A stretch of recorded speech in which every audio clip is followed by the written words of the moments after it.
राधे राधे। जय श्री कृष्णा। रेणु पाठक चैनल में आपका स्वागत है। आज आप सुनेंगे पौष मास की कथा अध्याय 2। शुरू करने से पहले आपको सुनाते हैं मानसिक भाव से की गई एक सच्ची पूजा और सच्ची भक्ति की बहुत सुंदर कहानी। आप इस प्रसंग को सुनने के बाद कमेंट करके जरूर बताइएगा कि ये प्रसंग आपको कैसा लगा। एक बार की बात है, एक महान भक्त ब्राह्मण थे और वो मंदिर की पूजा बहुत शानदार ढंग से करना चाहते थे, लेकिन इतनी सेवा पूजा के लिए उनके पास समय तो था लेकिन धन नहीं था। अब एक दिन की बात है कि वह एक भागवत पाठ में बैठे हुए थे और उन्होंने सुना कि श्री कृष्ण तो मन के भीतर भी पूजे जा सकते हैं, जरूरी नहीं कि बाहर की सामग्रियों से मंदिर में बिठाकर ही उनकी पूजा की जाए। अब तो उन्होंने इस अवसर का खूब लाभ उठाया, क्योंकि एक तो वह बहुत दिनों से सोच रहे थे कि भगवान की पूजा मैं बहुत अच्छे ढंग से करना चाहता हूँ, खूब धूमधाम से, तरह तरह की सामग्रियों से, महंगी महंगी वस्तुओं से। अब जब भागवत में उन्हें ये पता चला कि इन सभी सामग्रियों को मन से भी भगवान को अर्पित किया जा सकता है, तो वे बड़े प्रसन्न हुए। उनकी इस समस्या का समाधान उन्हें मिल चुका था कि मानसिक पूजा करने से उनके पास जो धन का अभाव था वो भी पूरा हो जाएगा और उनकी जो इच्छा है श्री कृष्ण की धूमधाम से सेवा पूजा की वो भी पूरी हो जाएगी। अब वो समझ गए कि मन के भीतर मैं कान्हा की पूजा कर सकता हूँ। तो वो गोदावरी नदी में स्नान करने के बाद एक पेड़ के नीचे एक दिन बैठे हुए थे और अपने मन में देखिए वो कैसी कल्पना कर रहे हैं कि मन ही मन वो कल्पना कर रहे थे कि एक बहुत सुंदर उन्होंने सिंहासन बनाया है जिसमें खूब हीरे मोती जड़े हुए हैं, और वह हीरे मोती जड़ा हुआ सिंहासन खूब दमक रहा था, चमक रहा था। अब उसी चमकते हुए बहुत सुंदर मूल्यवान सिंहासन पर उन ब्राह्मण ने मानसिक कल्पना करते हुए अपने कान्हा जी को विराजित किया और कान्हा जी को उन्होंने खूब महंगी पोशाक धारण कराई थी। एक से एक महंगे मणि माणे के जड़े हुए गहने आदि उन्हें धारण करवाए थे। एक साथ ही तो इतनी सारी नदियों का जल लाकर अपनी कान्हा का अभिषेक नहीं करा सकते थे, तो उन्होंने मन ही मन में गंगा जी, यमुना जी, गोदावरी, नर्मदा और कावेरी का स्मरण किया। इन सभी नदियों के जल का एक साथ वो मानसिक अभिषेक करने लगे। फिर अभिषेक करने के बाद खूब तरह तरह के ताजे सुंदर सुंदर रंग बिरंगे फूलों से उनका श्रृंगार करने लगे और उन्हीं सुंदर सुंदर फूलों से उन्होंने अपने कान्हा के लिए माला बनाई और माला के साथ उनके विग्रह का खूब श्रृंगार और पूजन भी साथ साथ चल रहा था। अब श्रृंगार अभिषेक करने के बाद में उन्हें स्मरण हुआ कि मेरे कान्हा तो बहुत देर से भूखे होंगे, क्यों ना आज उनके लिए तरह तरह का स्वादिष्ट व्यंजन पकाया जाए। और व्यंजन भी क्यों, 56 भोग आज तो मैं अपने कान्हा के लिए तैयार करूंगा, मेरे पास तो धन का अभाव है ही नहीं। अब तो वह शुद्ध देसी घी में कान्हा के लिए भोग तैयार कर रहे थे। आज उनकी इच्छा हुई कि क्यों ना कान्हा को आज घी में भुने हुए मीठे चावल खिलाए जाएं। तो वह उनके लिए मीठे चावल पका रहे थे, जिसे परमान्ना कहा जाता है। अब वह भक्त ब्राह्मण ये देखना चाहते थे कि कहीं वह भोग गर्म ज्यादा तो नहीं है, क्योंकि परमान्ना का भोग ठंडा लगाया जाता है, गर्म नहीं लगाया जाता। अब यही देखने के लिए उन भक्त ब्राह्मण ने जैसे ही परमान्ना में अपनी उंगली डालकर चेक करना चाहा कि उनकी उंगली जल गई, क्योंकि वह गर्मा गर्म था। तब उनका ध्यान टूटा, क्योंकि वहां तो कुछ भी नहीं था, लेकिन वो जो मानसिक भाव में इतने डूबे हुए थे, अपनी सुध-बुध ऐसी खो बैठे थे कि उन्हें ये भी नहीं पता था कि ये सारा भाव वो मन से कर रहे हैं और मानसिक रूप से ही परमान्ना तैयार कर रहे हैं। लेकिन उनके भाव सच्चे थे और वो सच्चे मन से ही परमान्ना को ये चेक करना चाहते थे कि कहीं वो ज्यादा गर्म तो नहीं है, कहीं उनके कान्हा का मुंह तो नहीं जल जाएगा। अब उसी भाव में डूबे हुए जैसे ही उन्होंने परमान्ना में उंगली डाली, उनकी उंगली जल गई। अब जब उनका ध्यान टूटा तो वहां उन्होंने क्या देखा कि वहां तो कुछ भी नहीं है, बल्कि वो तो एक पेड़ के नीचे बैठे हुए हैं और ये सब कुछ उनके भीतर ही भीतर उनके मन में चल रहा था। वो मन में ही ये सब कुछ कर रहे थे। अब उन्होंने अपनी उंगली देखी, वो तो जली हुई थी। ये देखकर वो हैरान रह गए कि ऐसा कैसे हो सकता है। और उधर वैकुंठ लोक से श्री नारायण भगवान मुस्कुरा रहे थे अपने उस भक्त को देखकर। उन्हें मुस्कुराते देखकर देवी लक्ष्मी ने पूछा, प्रभु आप क्यों मुस्कुरा रहे हैं, कारण मुझे भी तो बताइए। तब भगवान ने देवी को धरती लोक पर बैठे उस भक्त की ओर इशारा करके कहा, देवी वो देखिए, मेरा एक भक्त ऐसा है, कितना अनोखा है, जो मेरी इस तरह भाव से पूजा करता है। अब मेरे दूतों को तुरंत भेजा जाए उसे वैकुंठ लाने के लिए। तो भक्ति योग इतना अच्छा है, मानसिक भाव इतना अच्छा है कि भले ही आपके पास भगवान की भव्य पूजा के लिए साधन ना हो और आपके पास घंटों बैठकर पूजा करने का समय भी ना हो, तब भी आप अपने मन के भीतर सच्चे भाव से सब कुछ कर सकते हैं। प्रिय श्रोताओं, अब सुनिए आज का अध्याय। और अब जो कथाएं आप हमारे चैनल पर लगातार सुनेंगे, ये कथाएं आपने आज तक कभी कहीं नहीं सुनी होंगी। पहली बार आप हमारे चैनल पर ही इन कथाओं को सुनेंगे, तो कथाओं को आप पूरा जरूर सुनिएगा। आइए अध्याय शुरू करने से पहले हम सभी भगवान गणेश जी का स्मरण करें। ओम श्री गणेशाय नमः। हे गौरी पुत्र गणपति मयूरेश्वर, आपकी जय हो। आप प्रचंड प्रतापी तथा उदार कीर्ति हैं। आपका स्मरण कार्यारंभ में साधु पुरुष तथा विद्वान करते आए हैं।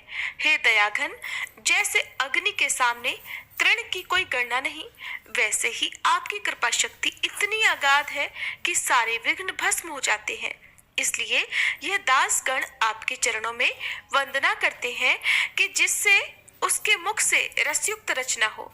मुझ में कोई काव्य प्रतिभा नहीं है, मैं मतिमंद और अज्ञानी हूँ, किंतु आपका हृदय में वास होने पर मेरा कार्य अवश्य पूर्ण होगा। अब मैं ब्रह्म की प्रकृति स्वरूप आदि माया कवि श्रेष्ठों द्वारा ध्यात ब्रह्म कुमारी माँ शारदे का वंदन करती हूँ। उन माँ जगदम्बा को हमारा साष्टांग प्रणाम है। हम अज्ञानी बालक हैं, इस दृष्टि से हमारे साहस का अभिमान दूर करो। हे माता, आपकी कृपा से जो कि अगाध है, पंगु चढ़ाई कर सकता है और गूंगा धारा प्रवाहित भाषण सभा में दे सकता है, ऐसी आपकी जो अगाध महिमा है उसमें कमी न आने पावे। इसलिए हम सभी की सहायता करें, हमारा ध्यान कथा श्रवण में ना भटके। आप सर्वव्यापी चराचर में रहने वाले सर्वेश्वर और कर्ता धर्ता सब कुछ आप ही हैं। हे माता पिता, आप ही जगत जनता जनार्दन है, केवल आप ही परिपूर्ण है। आप सगुण और निर्गुण दोनों में है। आपकी महिमा वेद शास्त्रों में भी नहीं जानी जाती। फिर भला दास गणों की तो गिनती ही क्या, किंतु राम जी की महिमा से मरकट अपार शक्तिशाली हो गए और श्री कृष्ण कृपा से यमुना तीर के गोपाल अपरिमित बलशाली हो गए। फिर आपकी कृपा के लिए धन की तो आवश्यकता ही नहीं, अनन्य शरण गति से आपकी कृपा सहज ही प्राप्त हो जाती है। इसी विश्वास के साथ हम सब आपके द्वार पर आए हैं, आपकी कथा श्रवण करने के लिए एकत्रित हुए हैं। इस भारतवर्ष में अनेकों संत हो गए और द्वीपांतरों कल्प ऐसा सौभाग्य नहीं प्राप्त हुआ। एक बार शेगांव में देवीदास नाम के पातुरकर कुलोत्पन्न माध्यन्दिन शाखा के एक सज्जन मठाधिपति थे। उनके लड़के की ऋतु शांति के निमित्त उनके घर पर भोजन का प्रयोजन था। लोगों ने भोजन के बाद में जूठी पत्तलों को बाहर फेंक दिया था। उसी जगह पर समर्थ सिद्ध योगी गजानन महाराज एक फटी पुरानी कपड़े की बनियान पहने बैठे हुए थे। अन्य कोई भी सामग्री उनके पास नहीं थी। उनके पास था तो केवल पानी पीने के लिए एक तुम्बा, और साथ ही साथ उनके पास थी एक खुद की बनाई हुई कच्ची चिलम, जो किसी कुम्हार की भट्टी में पकी हुई भी नहीं थी। उनकी अंग कांति पूर्व दिशा में उदित बाल सूर्य के समान थी। नासाग्र दृष्टि युक्त शांत मुद्रा और तपपुंज कांति से वे युक्त थे। महाराज दिगंबर अवस्था में थे, जिसे आप पर का भेद ही नहीं होता। सर्वत्र सभी प्राणियों में एक सी दृष्टि रखने वाला ही दिगंबर अवस्था में रहता है। तो महाराज पत्तलों के पास बैठकर उसमें से बचे हुए अन्न कणों को बड़े प्रेम से ग्रहण कर रहे थे। ये उनकी लीला मात्र ही थी। भात का कण दिखते ही मुख में डाल लेते। वस्तुतः महाराज का यह कार्य अन्न पर ब्रह्म है, ये बताने के लिए ही था। इस कथा में एक बंकटलाल अग्रवाल जी हैं, जो अपने एक मित्र दामोदर पंत के साथ उसी रास्ते से जा रहे थे। उन्होंने मार्ग में ये लीला देखी तो दोनों महाराज की इस क्रिया को देखकर आश्चर्यचकित हो गए और आपस में बातें करने लगे। कहने लगे हैं तो महाराज, और हरकतें देखिए पागलों की तरह से कर रहे हैं। क्योंकि अगर ये भूखे होते तो देवीदास के पास जाकर अन्न की याचना करते, और वो भी सज्जन है, खुद ही दे देते। लेकिन ये तो जूठी पत्तलों से अन्न के कण चुन चुन कर खा रहे हैं। अगर ये देवीदास से भोजन की याचना करते तो देवीदास इनको कभी विमुख नहीं कर सकता था, और इस कृति के बारे में तो कोई तर्क नहीं चलती। बंकटलाल ने अपने मित्र से कहा कि हम लोग यहीं खड़े होकर देखेंगे कि अब आगे क्या होता है। श्रीमद् भागवत में व्यास जी का वचन है कि सच्चे साधु जगत में उन्मत्तवत रहते हैं। कृति से यह मूर्ति पागलों की तरह से दिखते हैं, किंतु ये प्रत्यक्ष ज्ञान योगी होते हैं। ठीक वैसे ही जैसे हीरे की पहचान एक जौहरी ही कर सकता है। रास्ते में हजारों लोग गए, किंतु किसी का भी ध्यान महाराज की तरफ आकर्षित नहीं हुआ। केवल वे दोनों ही एकटक महाराज जी की ओर देखते रहे। अगर हीरे और गार पत्थर मिलाकर रख दिए जाएं, तो रत्न परखने वाला हीरो को चुनकर गार पत्थर को छोड़ देगा। इसी प्रसंग में महाराज जी को विनयपूर्वक पूछने के लिए बंकटलाल अग्रवाल उनके सामने गए। उन्होंने प्रार्थना की कि महाराज जी, अन्न के लिए आप पत्तलों को क्यों ढूंढ रहे हैं? अगर अन्न की इच्छा हो तो हम उसका प्रबंध किए देते हैं।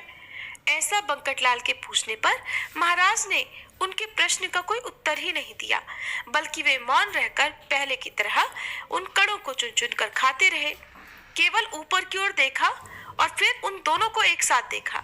महाराज विशाल वक्ष स्थल युक्त और तेजपुंज कांति युक्त सुदृढ़ स्नायु वाले भुजदंड निजानंद में लवलीन योगी थे। उनको मौन धारण करके बंकटलाल ने अपने मन में संतोष धारण करके प्रणाम किया और देवीदास से कहा, महाराज एक पत्तल आप शीघ्र ही बाहर परोसिए। जरा देखिए तो ठीक आपके घर के बाहर एक महाराज जी जूठी पत्तलों में बचा हुआ भोजन खा रहे हैं।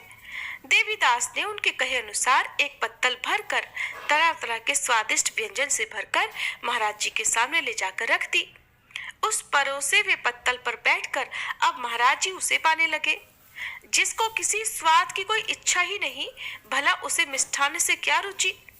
जो ब्रह्मरस पीकर भी तृप्त है, क्या वो राब का सेवन करेगा? नहीं करेगा।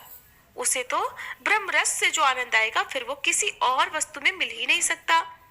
जो सार्वभौम राज्य का अधिपति है, क्या वो जागीर की कामना करेगा? महाराज ने सारे पकवान एक में मिला दिए और इस प्रकार फिर उनको ग्रहण करके अपनी जठराग्नि शांत की। क्योंकि देवीदास तो पत्तल में अलग अलग तरीके से अलग अलग जो खाने पीने की वस्तु थी वो परस कर लाए थे। कहीं पर मिठाई रखी थी पत्तल में, कहीं पर पुलाव था, सब्जी पूड़ी आदि तरह तरह के व्यंजन उस पत्तल में थे। लेकिन महाराज जी ने चाहे मीठा हो या नमकीन, खट्टा हो या फीका, सारे व्यंजनों को एक साथ मिलाकर अपनी भूख शांत की। ये घटना सामान्यतः दूसरे पहर के समय की है। बंकटलाल ने अपने मित्र से कहा कि हम लोग इन्हें उन्मत्त समझ रहे हैं, ये वास्तव में हमारी ही भूल है।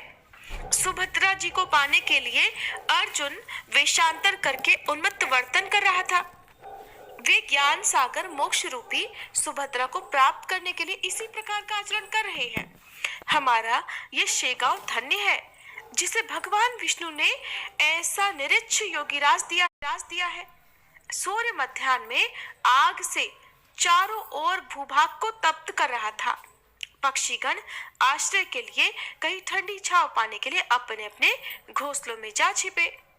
ऐसे तप्त धाम में जब पूरी धरती तप रही थी, वे योगीराज बिना किसी परेशानी के, उन्हें न तो गर्मी सताती थी न ही ठंड उन्हें परेशान करती थी, वो आनंद पूर्वक स्थित हैं। सो यही तो साक्षात ब्रह्म है और इन्हें किसी प्रकार का कोई भय भी नहीं है। इन्होंने यथेच्छ भोजन तो कर लिया, किंतु अब इनके तुम्बे में तो पानी नहीं है। चलो अब हम इन्हें जल ला कर देंगे।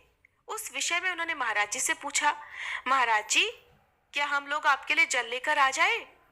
तब महाराज हंसकर कहने लगे, अगर आप लोगों को आवश्यकता है, अगर आप लोगों को लगता है कि भोजन करने के बाद मुझे पानी पीना चाहिए तो ले आइए। मेरी तो ऐसी कोई आवश्यकता नहीं है। हालांकि आप लोगों में और हम में कोई भेद नहीं है, किंतु जगत विहार की दृष्टि से आप लोगों का ऐसा कहना सत्य है कि मुझे पानी की आवश्यकता होगी। अब देह ने अन्न ग्रहण किया तो उसे जल की तो आवश्यकता है ही। अगर आप लोग चाहते हैं कि मैं जल पीऊं तो आप जल की व्यवस्था भी कर लीजिए, जिससे कार्य की पूर्तता हो जाए। ये सुनकर बंकटलाल ने पंत जी से कहा, अपने मित्र पंत से कहा, पंत अपना ये सौभाग्य है। ऐसा कहकर दामोदर पंत जल लेने के लिए भीतर गए। इतने में ही महाराज पास में ही कुएं के साथ पशुओं के पीने के लिए जहां पर कुंड बना था उसी में से जल पीने लगे। जब तक पंत लोटा भरकर जल लेकर महाराज जी के सामने आए तो देखा महाराज जी तो पशुओं के पीने का जो जल था उसी में से जल पी रहे थे। तो वे महाराज जी से बोले, महाराज जी ऐसा मत कीजिए, ये पशुओं के पीने का जल है, इसमें से आप जल मत पीजिए। ये लीजिए, मैं लोटा भरकर लेकर आया हूँ, यही पीने योग्य पानी है। इसमें उशीर औषधि डालकर इसको शीतल भी किया गया है। ये सुनकर महाराज जी ने कहा, ऐसी व्यवहारिक बातें आप हमसे मत कहिए।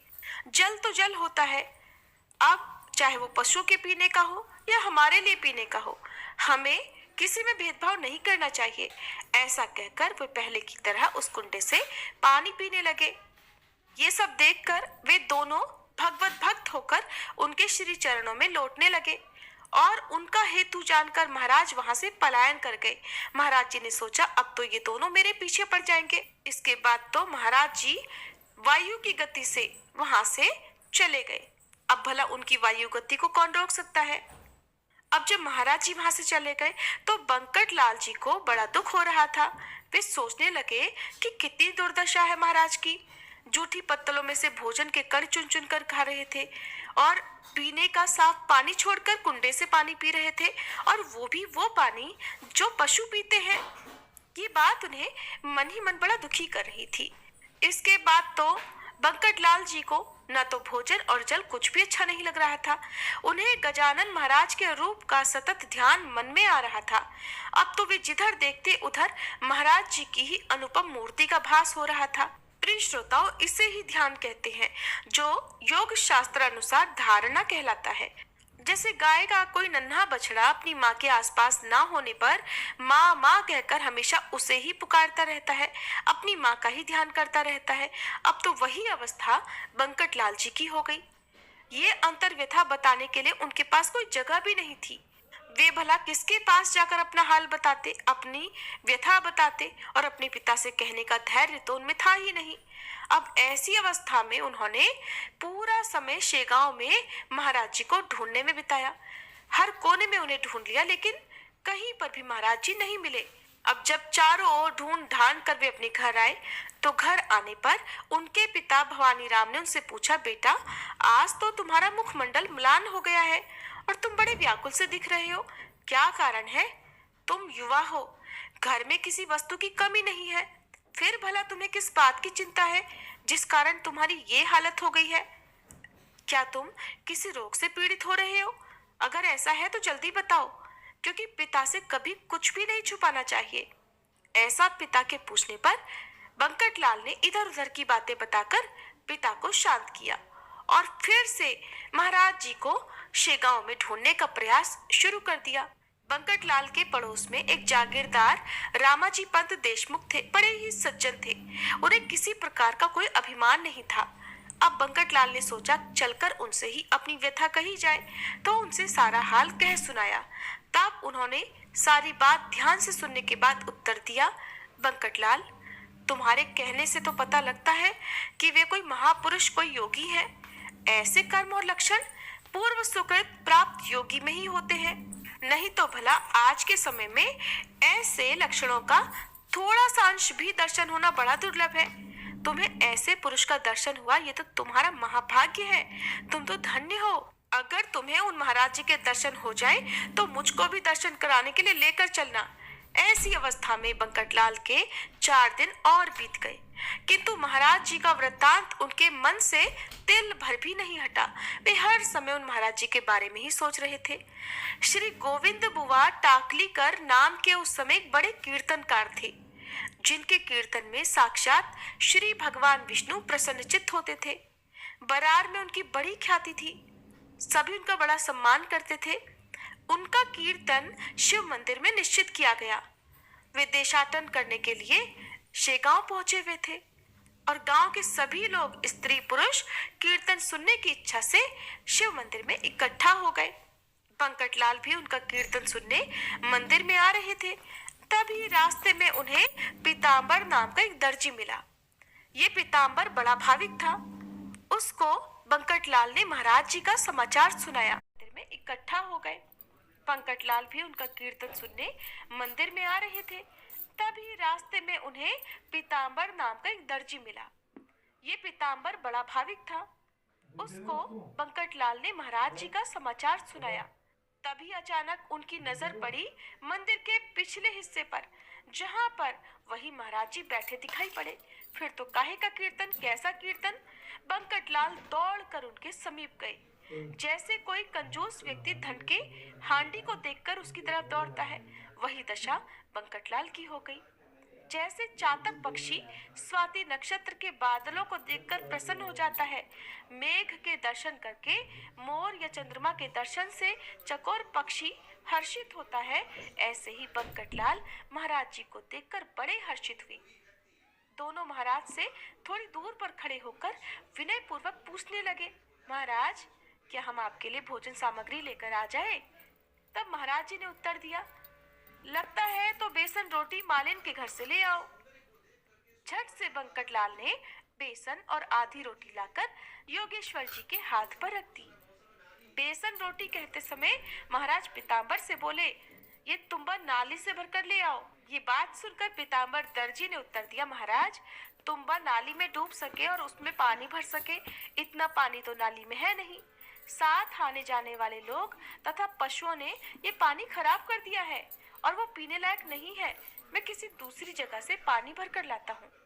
उस पर महाराज जी कहने लगे, नहीं नहीं, हमें दूसरी जगह का पानी नहीं चाहिए, ये तुम्बा डुबाकर नाले का ही पानी लेकर आओ। अंजुली से मत भरना, तुम्बे से ही भरना। इसके बाद तत्काल पीताम्बर उस नाले पर गया, किंतु तुम्बा भरे इतना जल उसे कहीं पर भी नहीं दिखाई दिया। अब तो पीताम्बर दर्जी की स्थिति बड़ी विचित्र हो गई। नाले में पैर के तलवे भी नहीं डूबते थे, भला तुम्बा कैसे डूबकर पानी भरे उसमें। महाराज जी की आज्ञा थी तो माननी तो थी ही। उसने धैर्य धारण करके तुम्बा सीधा पानी में डुबोया, तुरंत वो जल से भर गया। अब चमत्कार देखिए, जहां जहां वो तुम्बा डुबोता था वही वह जल से भर जाता। नाले का पानी तुम्बे में जाते ही स्फटिक मणि के समान स्वच्छ और निर्मल हो जाया करता। ये देखकर पीताम्बर बड़ा आश्चर्यचकित हो गया। अब उसने मन ही मन अनुमान किया कि ये तो जरूर योगेश्वर की शक्ति से ही हो रहा होगा और इसमें कोई संदेह भी नहीं। उसने तुम्बा ले जाकर महाराज जी को दिया और फिर उन्होंने भोजन के बाद उस तुम्बे से जल का पान किया। इसके बाद महाराज ने बंकटलाल से सुपारी मांगी और कहा कि क्या मालिन के बेसन रोटी से ही मेरी सेवा करेगा? जा और जाकर खिस्से में से सुपारी निकालकर काट कर दो। ये सुनकर बंकटलाल बड़ा प्रसन्न हुए।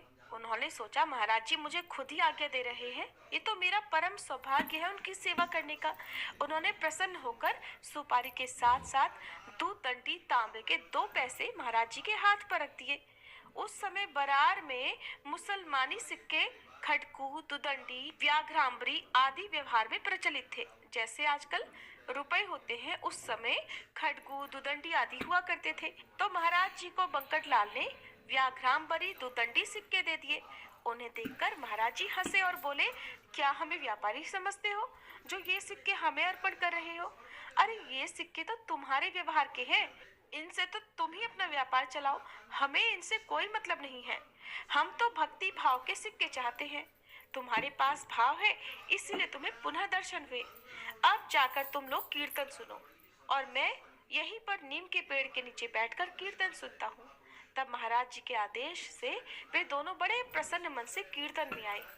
कीर्तन में गोविंद बुआ ने भागवत के 11वें स्कंद की हंस गीता का एक श्लोक निरूपण के लिए लिया हुआ था।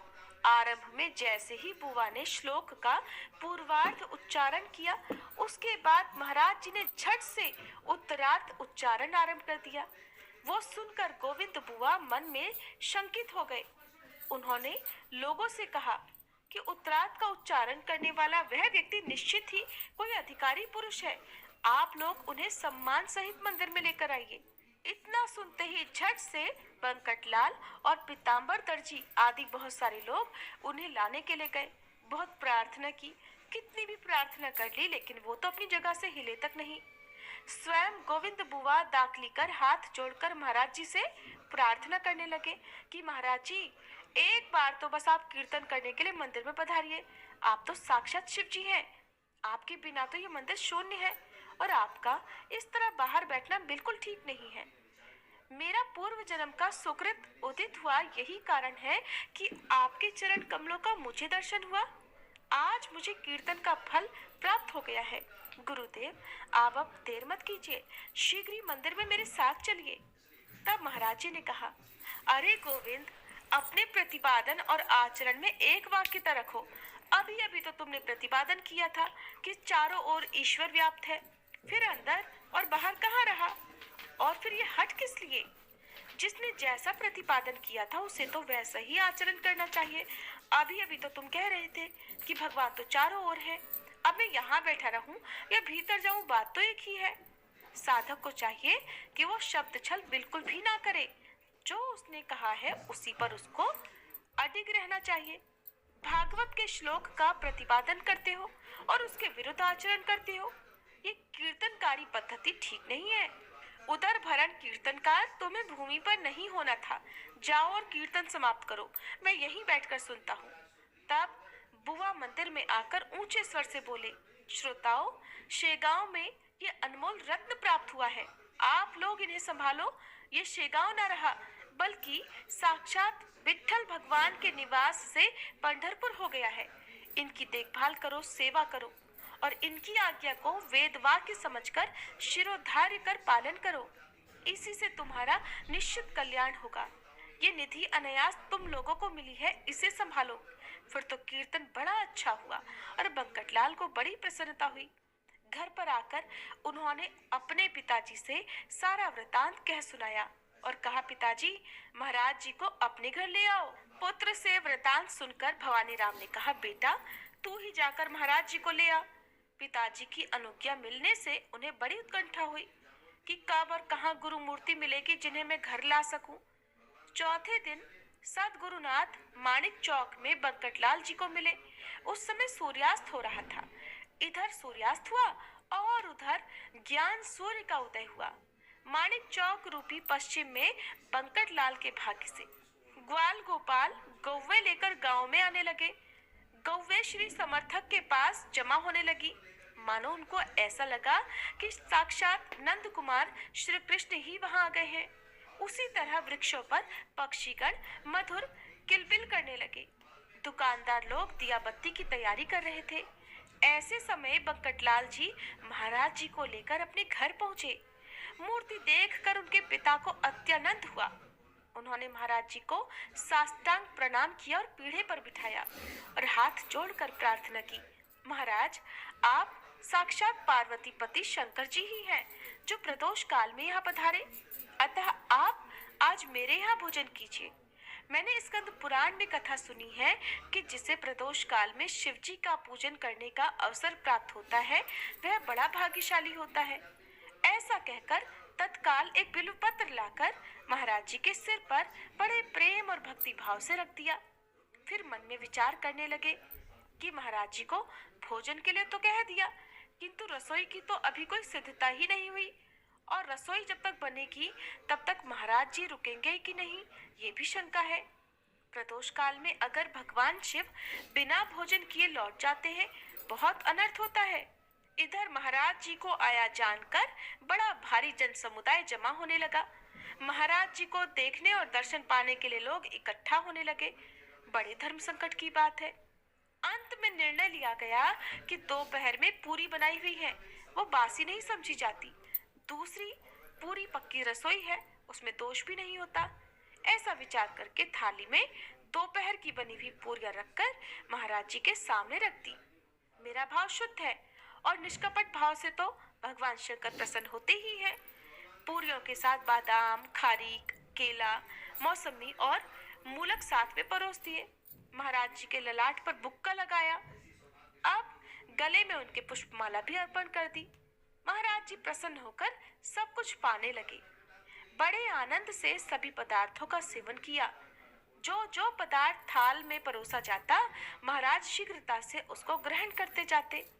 इस तरह साधारण तीसरे पहर अन्न का ग्रहण महाराज जी ने किया और रात को फिर वहीं आराम भी किया। दूसरे दिन बंकटलाल ने महाराज जी को प्रातः मंगल स्नान कराया। 100 घड़े जल के सिद्ध करके महाराज जी को स्नान कराने लगे, जिसमें स्त्रियां भी थी।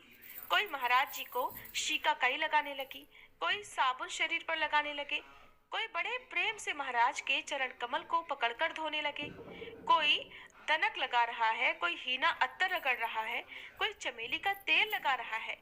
इस प्रकार अनेक प्रकार के अंग रागों से महाराज जी को मंगल स्नान कराकर पीतांबर पहनाकर बड़े सम्मान के साथ आसन पर बिठाया गया। बंकटलाल के यहाँ ईश्वर कृपा से संपन्नता थी, किसी प्रकार की कोई कमी नहीं थी। इसके बाद योगी राज को आसन पर बिठाकर मस्तक पर केसर तिलक लाल का भाग्य उदित हुआ। लाल का घर मानो साक्षात द्वारका नगरी हो गया हो।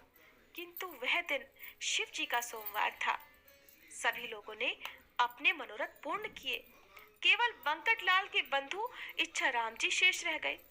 वे बंकटलाल के चचेरे भाई थे और वे भगवान शंकर के बड़े भक्त थे। ये बड़े भाविक थे। प्रातःकाल उत्सव देखकर इनके मन में भाव आया कि आज तो सोमवार है, साक्षात भगवान शंकर ही यहाँ घर पर उपस्थित हुए हैं। सो अस्त के समय प्रदोष काल में महाराज जी की यथासांग पूजा करके ही पारण करना चाहिए। अस्त का समय हो गया। सूर्य भगवान अस्ताचल को चले गए। इधर इच्छाराम ने स्नान किया। प्रदोष का समय देखकर पूजन की सामग्री लेकर बड़े प्रेम से महाराज की सेवा की और हाथ जोड़कर विनती की, महाराज दोपहर में आपका भोजन हो गया है, किंतु सायं आप थोड़ा तो ग्रहण कीजिए, क्योंकि मेरा आज उपवास है और जब तक आप कुछ ग्रहण नहीं करेंगे मैं भी प्रसाद नहीं पा सकता। आपने सभी भक्तों का मनोरथ पूर्ण किया है, मैं ही एक भाग्यहीन बचा हुआ हूँ, सो अब मेरी भी मनोकामना पूर्ण कीजिए। सब लोग कौतूहल पूर्वक देखने लगे कि देखे अब महाराज जी क्या करते हैं। ऐसे में ही इच्छाराम एक थाल परोस कर ले आए, जिसमें बासमती का भात और तरह तरह के पकवान थे। जलेबी, राघवदास, मोतीचूर, गुजिया, अनारसे, घेवर आदि मिष्ठान रखे थे, जिनका वर्णन ही नहीं किया जा सकता। इस तरह तरह तरह के पकवान उस थाल में रखे थे। अनेक प्रकार के अवलेह, अचार और दही पास में रखा था। परिपूर्ण तरह तरह के व्यंजनों से भरी हुई थाल को देखकर महाराज अपने आप से बोले, भोजन चाहिए, भोजन चाहिए, ऐसा रात दिन भोगते हो, लो अब खाओ। अरे अघोरी, अब इसका अपमान न करो। तुम्हारा अघोरी कृत देखने के लिए ही तो ये सब लोग यहाँ जमे हुए हैं। ऐसा निश्चय कर महाराज जी ने देखते ही देखते वो सारा थाल खाकर समाप्त कर दिया। यहाँ तक कि नमक और नींबू तक थाली में नहीं छोड़ा। महाराज जी की इस लीला का दूसरा उद्देश्य ये था कि भोजन के लिए आवश्यकता से अधिक आग्रह कभी नहीं करना चाहिए। उसका परिणाम भी महाराज लोगों को बताना चाहते थे। भोजनोपरांत जब भरपेट खा लिया तो उसके बाद महाराज जी को हड्डा कर उल्टी हो गई, जिसे सारा अन्न बाहर आ गया। और इस प्रकार की घटना एक बार श्री समर्थ रामदास जी के जीवन में घटी थी। वह घटना क्या थी, प्रिय श्रोताओं, आप कल के अध्याय में सुनिएगा। आज का ये अध्याय, ये कथा आपको कैसी लगी बताना मत भूलिएगा। श्री रवि हरत हो घोरतम, अगणित किरण पसारी, वंदन करूं तब चरणन में, अर्घ देऊं जलधारी। सकल सृष्टि के स्वामी हो, सचराचर के नाथ, निस दिन होत तुमसे ही, होवत संध्या प्रभात। जय भगवान सूरतमहारी, जय खगेश दिन कर शुभकारी। तुम हो सृष्टि के नेत्र स्वरूपा, त्रिगुणधारी त्रैवेद स्वरूपा। ही करता पालक संहारक, भुवन चतुर्दश के संचालक। सुंदर बदन चतुर्भुजधारी, रश्मि रथी तुम गगन विहारी। चक्र शंख और श्वेत कमल धर, वर मुद्रा सोहत चोटे कर। शीश मुकुट कुंडल गलमाला, चारु तिलक तब भाल विशाला। सप्त अश्वरथ अति द्रुत गा अविरामी, रक्त वरुण आभूषण धारक, अति प्रिय तोहे लाल पदारथ। सर्वात्मा कहे तुम्हें ऋग्वेदा, मित्र कहे तुमको सब वेदा। पंचदेवों में पूजे जाते, मनोवांछित फल साधक पाते। द्वादश नाम जाप उद्धारक, रोग शोक अरु कष्ट निवारक। माँ कुंती तब ध्यान लगायो, दानवीर सूत कर्ण सो पायो।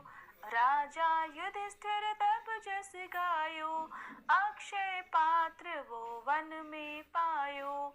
शस्त्र त्याग अर्जुन अकुरायो, बन आदित्य हृदय से पायो।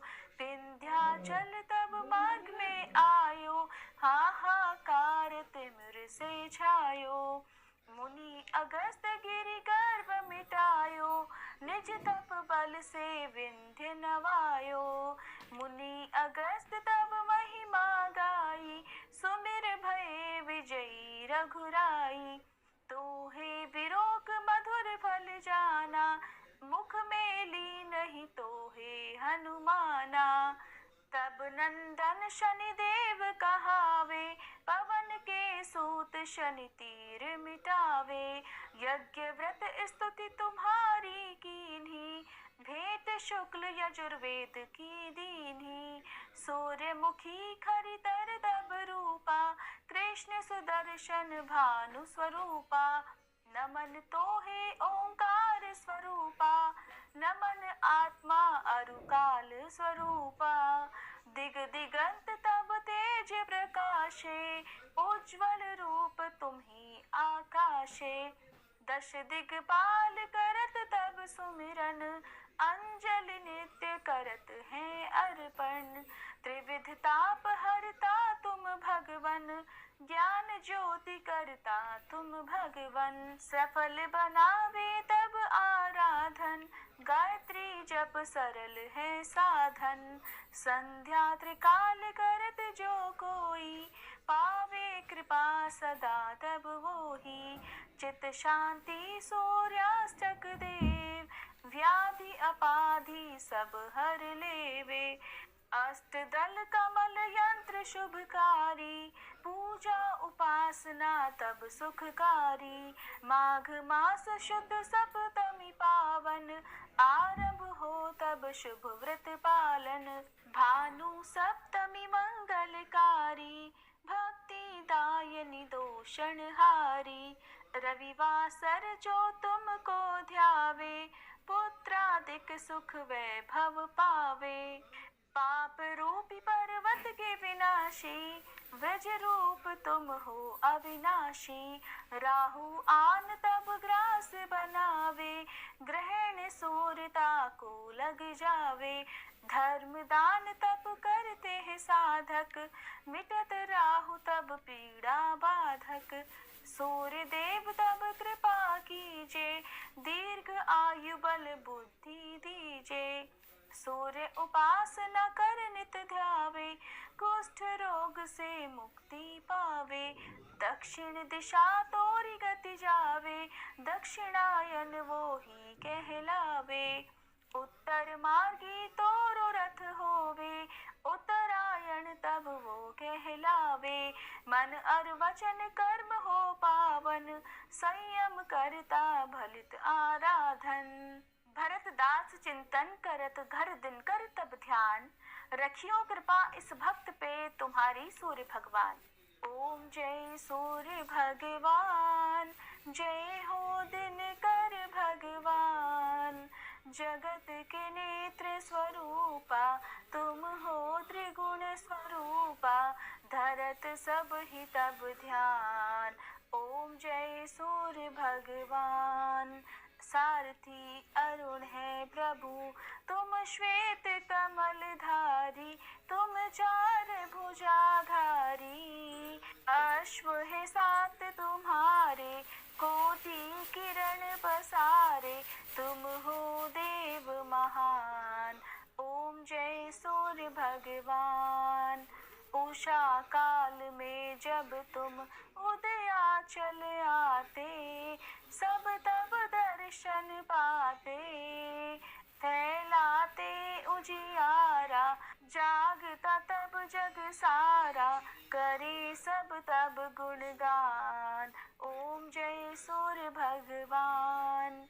संध्या में भुवनेश्वर अस्ताचल जाते, गोधन तब घर आते। गोधूली बेला में हर घर हर आंगन में, हो तब महिमा गान। ओम जय सूर्य भगवान।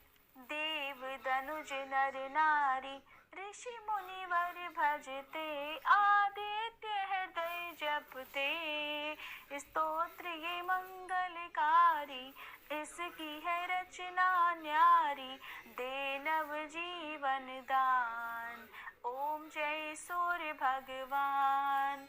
तुम हो त्रिकाल रचयिता, तुम जग के आधार, महिमा तब अपरंपार। प्राणों का सिंचन करके भक्तों को अपने देते, बल बुद्धि और ज्ञान। ओम जय सूर्य भगवान। भूचर जलचर खेचर, सबके हो प्राण तुम्ही, सब जीवों के प्राण तुम्ही। वेद पुराण बखाने, धर्म सभी तुम्हें माने, तुम ही सर्वशक्तिमान। ओम जय सूर्य भगवान।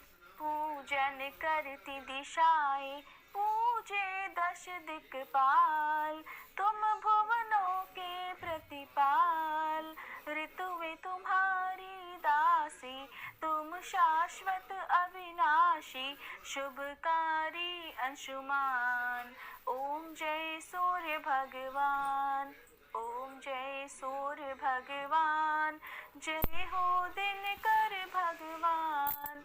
जगत के नेत्र स्वरूपा, तुम हो त्रिगुण स्वरूपा, धरत सब ही तब ध्यान। ओम जय सूर्य भगवान। ओम जय सूर्य भगवान।